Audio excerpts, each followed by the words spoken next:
Hey there, Facebook family. I am excited to share something with you that I had shared last week during my presentation for the Minnesota Association for Children's Mental Health on overcoming anxiety. And what we were discussing are triggers that can stimulate the stress response, stimulate that fight or flight, that are different from something coming from the outside. And that's the challenge that we see a lot of times. Parents are bringing their kiddos to us, or maybe themselves as a stressed out mom. You might be going through this as well. Is you feel like you're doing really well trying to manage everything on the outside. You know what the triggers are, and you're trying to keep everything away, but yet something creeps through and triggers stress, and you have a breakdown, or your child's afraid to go to a new place, or they don't want to like whatever it might be that is the result of anxiety, like maybe it's a meltdown or a behavior issue or nervousness or a panic attack. And what I want to share with you is what can be going on inside the body rather than just outside the body. So let me explain what I mean by that. So what I really had fun sharing last week was there's triggers from inside the body, right? And that's what a lot of times we think about is these five senses we have that we're taught when we're kids that we know if one of these happens, they might trigger the brain to feel stressed, right? So let's say your kiddo was bullied by someone with a red shirt, and suddenly now every time they see a kid in a red shirt, their brain says, oh my gosh, that's stressful, and it triggers anxiety for them. Or maybe there was something, sometimes we'll see an adult, let's say, in a car accident, and they hear shattered glass and screeching tires right before the accident. And all of a sudden, now, anytime they hear glass breaking, it tells their brain to stress out about it.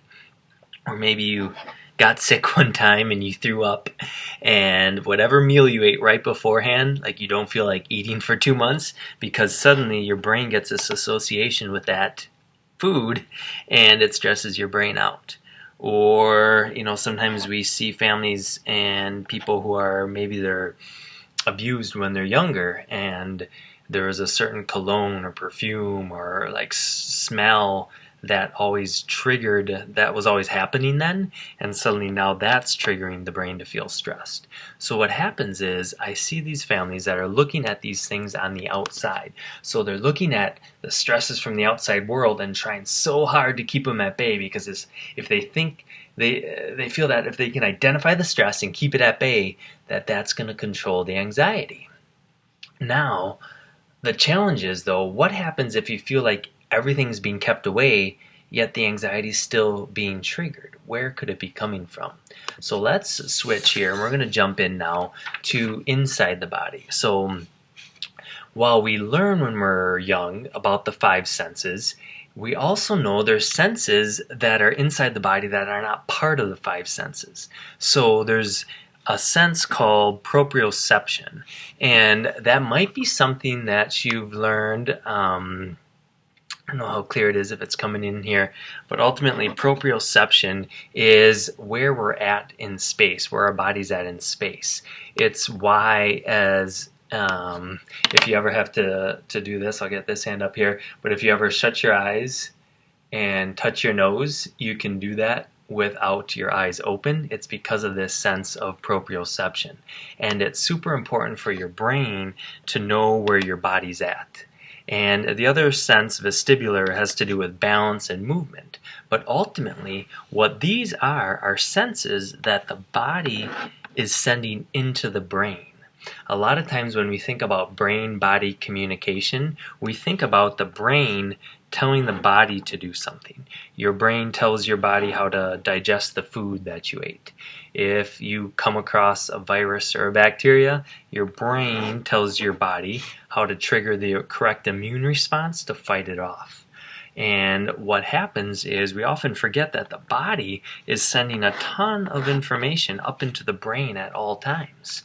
And so what we look for are hidden triggers of the stress response, because there's things here that if they are off, they can actually be sending stress into the brain and leading to that same fight or flight response even when everything in the outside is doing great. So this is super important to understand, is that you might be doing a great job controlling the outside environment and keeping the known triggers at bay. But if there's something inside your body or your child's body, if there's something inside, that could be triggering the brain to go into fight or flight, just the same as an outside trigger. So what this looks like, the things that we look for in our office are when parts of the spine are out of alignment. It can actually stimulate stress into the brain because it affects proprioception. That's one of the huge reasons that chiropractic helps calm the brain.